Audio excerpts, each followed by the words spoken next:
આજનો દિવસ માટે બાઇબલમાંથી વચન યશાયાનું પુસ્તક અધ્યાય 45માં વચન 22 મારી તરફ ફરો ને તારણ પામો.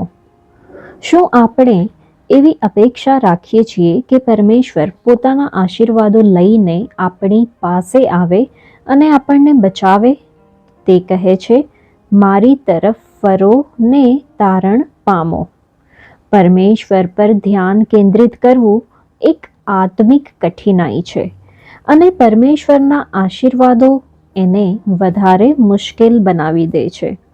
મુશ્કેલીઓ લગભગ હંમેશા આપણને પરમેશ્વર તરફ જોવાને માટે મજબૂર કરે છે, પરંતુ તેના આશીર્વાદો આપણા ધ્યાનને બીજી દિશાઓમાં ભટકાવે છે.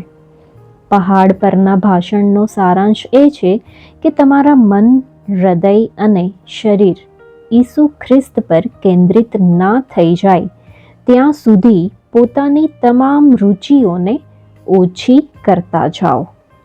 આપણામાંના ઘણાએ પોતાના મનમાં એક તસવીર બનાવી લીધી છે કે ખ્રિસ્તી કેવો હોવો જોઈએ અને તેથી તારણ પામેલાઓના જીવનો પરમેશ્વર પર ધ્યાન કેન્દ્રિત કરવામાં આપણા માટે એક અવરોધ બની જાય છે. આ તારણ નથી કહેવાતું. તારણ એટલું સરળ નથી. તે કહે છે, મારા તરફ ફરો અને તારણ પામો. એમ નહીં કે તમે કોઈ દિવસ તારણ પામશો. જો આપણે પરમેશ્વર પર ધ્યાન કેન્દ્રિત કરીશું તો જે બાબતોને આપણે શોધી રહ્યા છે તે આપણને મળશે. આપણે વ્યાકુળ બની જઈએ છીએ અને પરમેશ્વરથી ખીજવાઈ જઈએ છીએ, પરંતુ તે સતત આપણને કહે છે, મારા તરફ ફરો અને તારણ પામો.